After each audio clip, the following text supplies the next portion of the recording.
Welcome back to all. देखिए हम लोग कॉम्प्लेक्स एनालिसिस में कुछ इंपॉर्टेंट एमसीक्यूज देखेंगे और ये सारे एमसीक्यूज आपके टेलीग्राम पे चले थे, तो आई होप आपने वहाँ पे इसको सोल्व किया होगा। तो देखो मुश्किल क्वेश्चन नहीं है, आप खुद से इसको ट्राई करो। फर्स्ट टाइम अगर देख रहे हो तो डेफिनेटली आपसे बनेगा तो आपको कॉन्फिडेंस आएगा, वो ज़्यादा इंपॉर्टेंट है, राइट। काफ़ी इजी क्वेश्चन है। फर्स्ट क्वेश्चन देखेंगे हम लोग। तो इस तरह का क्वेश्चन आप जेई मेन वगैरह में भी पहले से करते आए हो।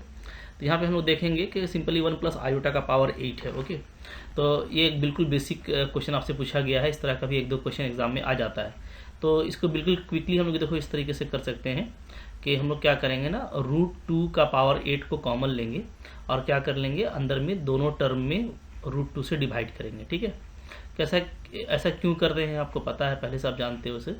इससे क्या फ़ायदा होगा, बिल्कुल ऐसा कर सकते हैं सो दैट कि आपका ये √2 एलसीएम होगा तो फिर बैलेंस हो जाएगा। ठीक है, तो अब देखो ये आपका हो गया 2 का पावर 4 बाहर में, और 1/√2 को अगर मैं लिखूँ तो क्या लिख सकता हूँ, cos π/4। cos 45 का वैल्यू है ये, आयोटा sin π/4, ये आपका sin 45 का वैल्यू है। ठीक है, क्योंकि दोनों का वैल्यू सेम होता है।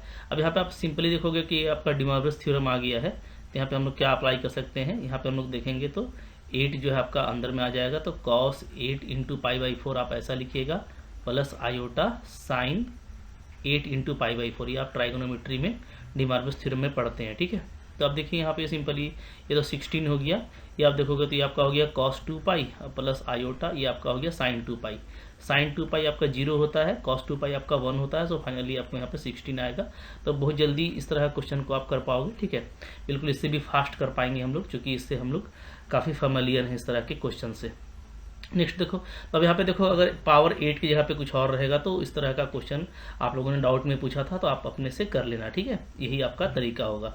नेक्स्ट देखो क्या है, क्वेश्चन नंबर 2। क्वेश्चन नंबर 2 यहाँ पे है कि बोलता है कि अगर एफ आपका कोई एनालिटिक फंक्शन है डोमेन डी में, तो एफ क्या होता है। तो अगर एनालिटिक फंक्शन है तो एफ आपका क्या होता है, ये आपका होता है infinitely differentiable. Okay, infinitely differentiable होता है, ये आपको जानना है। ये मैंने कॉन्सेप्ट में आपके साथ डिस्कस किया था। तो यहाँ पे जो सबसे ज़्यादा करेक्ट ऑप्शन है वो है डिफरेंशिएबल इन डी। तो चूंकि अगर डिफरेंशिएबल है तो कंटिन्यूअस भी होगा, ठीक है, लेकिन जो सबसे ज़्यादा करेक्ट ऑप्शन होगा वो आपका क्या होगा, डिफरेंशिएबल इन डी, राइट। नेक्स्ट देख लो क्या है, क्वेश्चन नंबर 3 नंबर यहाँ पे देखेंगे हम लोग। तो देखो यहाँ पे भी सिंपल क्वेश्चन है, इसको भी आप पहले खुद से ट्राई करो। कोई भी क्वेश्चन आप देखो ना तो पहले आप ट्राई करो, क्योंकि ये सब आप पढ़ते आ रहे हो, कोई मुश्किल आपको नहीं होने वाला। यहाँ पे देखिए आपको जो है कॉन्फॉर्मल मैपिंग वाला क्वेश्चन दिया हुआ है। बोलता है कि अगर इमेजनरी जेड आपका 1 हो तो उसका इमेज जो है डब्लू प्लेन में किस तरह का मिलेगा। ठीक है, अब यहाँ पे देखिए जो है आप देख सकते हैं यूजुअल नोटेशन है, जैसे हम लोग जेड को लेते हैं क्या, x प्लस आयोटा वाई, और डब्लू को क्या क्या लिखते हैं, u प्लस आयोटा भी, राइट। तो यहाँ पे हम लोग सिंपली देखेंगे कि आपको चूंकि इमेजनरी जेड 1 दिया हुआ है, इसका मतलब है क्या है कि आपको यहाँ पे y का वैल्यू 1 है। अगर मैं जेड को लेता हूँ x प्लस आयोटा वाई, तो आपका y 1 होगा, since imaginary z is 1, right. और यहाँ पे देखो w equal to z square है, इसको हम लोग ऐसे लिख सकते हैं, this implies u plus iota v is equal to x plus iota का होल स्क्वायर, आयोटा वाई का होल स्क्वायर। ओके, इसको अब आप स्प्लिट कीजिए, स्प्लिट कीजिएगा तो आपको इधर आ जाएगा x square minus y square plus iota 2xy। अब आप रियल पार्ट और इमिनरी पार्ट को अलग अलग कर दो, x square minus y square equal to u, ये आपका रियल पार्ट अलग हो गया, और इमिनरी पार्ट को अलग करेंगे तो क्या हो जाएगा हमारा 2xy इज इक्वल टू भी। ओके, अब देखो u आपको 1 दिया हुआ है, u अगर 1 दिया हुआ है तो यहाँ से u का वैल्यू क्या आ जाएगा, x square minus 1, sorry y 1 दिया हुआ है। ठीक है, वो जो है बोलने में मिस्टेक होता है, ध्यान दीजिएगा। तो एक्चुअली जो यहाँ पे है y इक्वल टू 1 दिया हुआ है, तो u क्या हो जाएगा मेरा, एक्स स्क्वायर माइनस 1 हो जाएगा, और यहाँ से भी क्या हो जाएगा, y को 1 पुटअप करेंगे तो 2x हो जाएगा। ठीक है, यहाँ से आप x को क्या लिख सकते हो, x को लिख सकते हो आप y/v/2, x को क्या लिख सकते हैं, ये यहाँ से हम लोग v/2, राइट। बहुत सिंपल कैलकुलेशन है, खुद से कर सकते हो आप, कोई इशू नहीं है। ठीक है, तो x का मान v/2 हमको मिल गया, तो इसको हम यहाँ पे पुटअप कर देंगे फाइनली, तो क्या हो जाएगा u plus 1 is equal to x square, so x square is v square by 4, since x is v/2। Okay, तो इसको यहाँ पे पुटअप करने से ये आ गया। तो यहाँ से आप देख सकते हो बिल्कुल फास्ट के v स्क्वायर क्या जा रहा है 4 इंटू यू प्लस 1। तो यहाँ पे जो करेक्ट ऑप्शन है वो है आपका ऑप्शन नंबर 2। तो बिल्कुल आसानी से बनेगा, कोई इशू नहीं है। ठीक है, काफ़ी जल्दी आप इस तरह के क्वेश्चन को कर पाएंगे। नेक्स्ट देखो क्या है, क्वेश्चन नंबर 4 नंबर यहाँ पे देखिए, बिल्कुल सिंपल क्वेश्चन है। फंक्शन आपको बोलता है सेक जेड। सेक जेड क्या होता है, 1/cos जेड होता है। ओके, और cos जेड के बारे में आपको पता है कि ये क्या है, ये आपका जो है नॉट एग्जिस्ट करेगा not exist finitely okay at z equal to pi by two. क्योंकि z equal to pi by two पे क्या होगा, कॉस 90 इन्फिनिटी 0 हो जाएगा, तो ये आपका इन्फिनिटी हो जाएगा। तो यहाँ पे आपका फंक्शन एनालिटिक नहीं है, ठीक है। तो यहाँ पे जो करेक्ट ऑप्शन है वो ऑप्शन नंबर आपका 3 हो जाएगा। बिल्कुल आसान सा क्वेश्चन है ये। चलिए आगे देख लेते हैं। इसके बाद नेक्स्ट है हमारा question number 5। Okay, question number 5 देख लो यहाँ पे क्या है ये। चलो ठीक है, पूरा क्वेश्चन दिखना चाहिए आपको। क्वेश्चन नंबर 5 ये है। यहाँ पे क्वेश्चन नंबर 5 आपको बोलता है कि अगर एफ जेड जो है मेरा u प्लस आयोटा भी फॉर्म का है, इस तरह का है, ठीक है, और ये एक एनालिटिक फंक्शन है, ठीक है, complex variable z equal to x plus i y दिया हुआ है, भी इक्वल टू अगर एक्स वाई है तो आपको u पूछ रहा है, यानी आपको एनालिटिक फंक्शन का इमेजिनरी पार्ट आपको गिवन है तो आपको रियल पार्ट पूछ रहा है। तो ऐसा मैंने आपको डिस्कस किया था। कंस्ट्रक्शन ऑफ मैंने जो है एनालिटिक फंक्शन भी बताया था आपको, माइनली थॉमसन मेथड भी बताया है, ठीक है, तो माइनली सिम्पसन मेथड भी आपको बताया है। तो अब यहाँ पे देखो बहुत सिंपल है। यहाँ पे जैसे u अगर निकालना है तो u का हम लोग सिंपल फॉर्मूला जानते हैं, क्या होता है, u x d x plus u y d y. Okay, और ये एग्जैक्ट इंटीग्रल होता है, ये भी मैंने आपके साथ डिस्कस किया था। अब कुछ करना नहीं है, यू एक्स और यू वाई का मान आप रख दीजिए। चूंकि ये एनालिटिक फंक्शन है तो ये सी आर इक्वेशन यानी कुशी-रीमान इक्वेशन को क्या करेगा, ये सेटिस्फाई करेगा। दैट मीन्स क्या होगा कि यू एक्स का जो वैल्यू है वो वी वाई के इक्वल होगा और जो यू वाई का वैल्यू है वो माइनस वी एक्स के इक्वल होगा, राइट। तो अब हम लोग देख लेते हैं यहाँ पे भी क्या दिया हुआ है। भी दिया हुआ है एक्स वाई, तो यहाँ से क्विकली निकाल लीजिए। एक्स में पार्शियल डिफ्रेंशिएशन करेंगे, भी एक्स क्या आ जाएगा, वाई। ओके, क्योंकि एक्स में आप पार्शियली डिफ्रेंशिएट करोगे तो एक्स का 1 हो जाएगा। इसी तरीके से वाई में आप पार्शियली डिफ्रेंशिएट करोगे तो वी वाई का वैल्यू क्या आ जाएगा, एक्स। ओके, तो यहाँ से यू एक्स का वैल्यू क्या आ जाएगा आप देखेंगे तो यू एक्स का वैल्यू वी वाई, अब वी वाई क्या है, एक्स है, so it is x d x. Okay, and u y आपका माइनस वी एक्स है और वी एक्स वाई आ रहा है, तो ये आपका हो जाएगा माइनस वाई डी वाई। अब सिंपल इसको आप अगर इंटीग्रेट करते हो तो ये आपका आता है x square by 2 minus y square by 2। तो 1/2 को हम लोग बाहर ले लेंगे, x square minus y square. एक यहाँ पे कांस्टेंट भी आएगा, बट कांस्टेंट अगर नहीं दिया है तब भी फंक्शन आपका जो मिलेगा वो 4 नंबर करेक्ट ऑप्शन होगा, ठीक है। इस तरीके से आपको बनाना है, कोई इशू नहीं है, काफ़ी जल्दी आप इस तरह का क्वेश्चन कर पाएंगे। नेक्स्ट देखो क्या है, क्वेश्चन नंबर 6 नंबर है। आपको बोलता है which of the following function of complex variable Z is not analytic. Okay, not analytic देखना है आपको। तो अब यहाँ पे देखो, यहाँ पे जैसा मैंने आपको बताया था, ये पोलिनोमियल है, ये एक्सपोनेंशियल है, ये साइन जेड है। ओके, ये इसके बारे में मैंने आपको बताया कि इसको हम बोलते हैं इंटायर फंक्शन। ये आपका इंटायर फंक्शन है, यानी एनालिटिक एवरीवेयर है। तो डेफिनेटली ये तो एनालिटिक है, तो नॉट एनालिटिक वाला केस सिर्फ लॉग जेड के लिए बच जाता है। तो ऑप्शन नंबर 4 करेक्ट। और हम लोग देखते हैं कि जेड इक्वल टू 0 पे जो है ये एनालिटिक नहीं होता, ठीक है। यहाँ से भी आपको पता चल जाएगा। नेक्स्ट देख लो क्या है आगे। नेक्स्ट है क्वेश्चन नंबर हमारा 7 नंबर। आपको बोलता है what is the value of m for which this function is harmonic. Okay, अब सपोज करो ये मेरा अगर u है तो u हार्मोनिक कब होता है, तो u हार्मोनिक होगा जब आप डबल ऑर्डर डिफ्रेंशिएशन करेंगे, पार्शियल डिफ्रेंशिएशन इन x और फिर y में करेंगे तो ये आपका सम 0 होना चाहिए, ठीक है। तो हार्मोनिक फंक्शन हो, अगर u आपका हार्मोनिक फंक्शन है तो ये इस रिलेशन को सेटिस्फाई करेगा, ठीक है। u का पार्शियल डिफ्रेंशिएशन करना है 2 टाइम्स x के रिस्पेक्ट में, फिर y के रिस्पेक्ट में करना है 2 टाइम्स, इन दोनों का सम क्या होगा आपका 0 होगा। अब देखो यहाँ पे u आपका ये है, तो अगर मैं 1 टाइम करूँ तो क्या आ जाएगा जी, तो 1 टाइम करेंगे तो 2 माइनस आपका फिर 2x आएगा। ये फर्स्ट ऑर्डर डिफ्रेंशिएशन हो गया x में partially with respect to x। Okay, क्योंकि y वाला आपका कांस्टेंट होगा तो ये आपका 0 हो जाएगा। फिर आप इसको एक बार और पार्शियली डिफ्रेंशिएट करेंगे तो आपको सिर्फ -2 मिलेगा। ओके, ये हो गया। इसी तरीके से अगर मैं y में करता हूँ, 1 टाइम करूँगा तो x वाला पूरा कांस्टेंट होगा, आपको मिलेगा 2my। एक बार और इसको करेंगे y के रिस्पेक्ट में तो हमको सिर्फ क्या मिलेगा, 2m मिलेगा। ओके, यहाँ पे हम देख रहे हैं कि इसका वैल्यू -2 आ गया, इसका वैल्यू आपका आ गया 2m इक्वल टू 0। तो यहाँ से आपको m क्या आ रहा है, 1 आ रहा है। बहुत ही सिंपल क्वेश्चन है। इस तरह का क्वेश्चन अगर एग्जाम में आएगा तो डेफिनेटली आपके लिए काफ़ी बेनिफिशियल रहेगा, इजी क्वेश्चन कहलाएगा।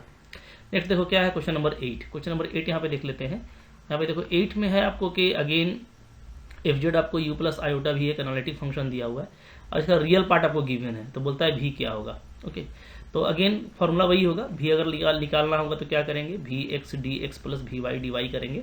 ओके, इस फॉर्मूला से करेंगे, ये आपको exact integral exact differential equation देता है।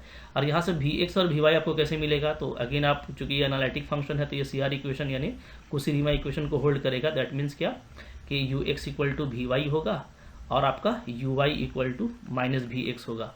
तो आप क्या करना, वी एक्स को हटा करके यहाँ पे आप माइनस यू आई लिख दीजिए और वी वाई को हटा करके आप यू एक्स लिख दीजिए। यू एक्स और यू वाई पार्शियल डिफरेंशिएशन है एक्स और वाई में, जो आपको यहाँ से निकल जाएगा। तो बस निकालिए, डालिए, इंटीग्रेट कीजिए और देखिए कौन सा करेक्ट ऑप्शन आता है। आप हमको ये कमेंट करके जरूर बताइएगा, ठीक है। बहुत इजी क्वेश्चन है, ज़रूर इसको आप बनाइएगा, देख लीजिएगा कौन सा करेक्ट ऑप्शन आता है। बिल्कुल सिंपल बनेगा जैसा मैं आपको ऊपर में बता चुका हूँ, ठीक है। नेक्स्ट देखो क्या है क्वेश्चन नंबर यहाँ पे 9 नंबर क्या है, the real part of the imaginary function this one. Real part इसका देखो दिया हुआ है, यानी आप कह सकते हैं कि आपको u दे रखा है यहाँ पे, ठीक है। u क्या है, e का power minus y cos x, okay. तो आपको बोलता है इमेजिनरी पार्ट क्या होगा, यानी एफ जेड जो होता है हमारा क्या होता है, वो होता है w is equal to u plus iota v. तो आपको u दे रखा है और इमेजिनरी पार्ट आपको v पूछ रहा है, ओके। तो अगेन यहाँ पे भी वही तरीका होगा, v x d x plus v y d y, इसका आप इंटीग्रेशन करेंगे तो आपको भी मिल जाएगा। तो चूंकि ये एनालिटिक फंक्शन है तो अगेन ये सी आर इक्वेशन को सेटिस्फाई करेगा, okay. C R equation that means क्या कि u x is equal to v y and u y is equal to minus v x, right. अब देखो यहाँ पे u x equal to v y है, तो हम लोग देख लेते हैं यहाँ पे वी एक्स को क्या लिख सकते हैं, वी एक्स को लिखेंगे यहाँ से minus u y, so it is minus u y d x plus v y आपका क्या है, यू एक्स है, so it is u x d y. इसका मेरे को इंटीग्रेशन करना है।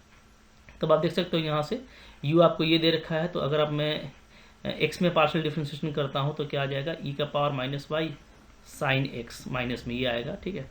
और अगर मैं y में करता हूँ तो क्या आ जाएगा, तो माइनस e का power minus y cos x, ये आपको आएगा partial differentiation in x and y, right.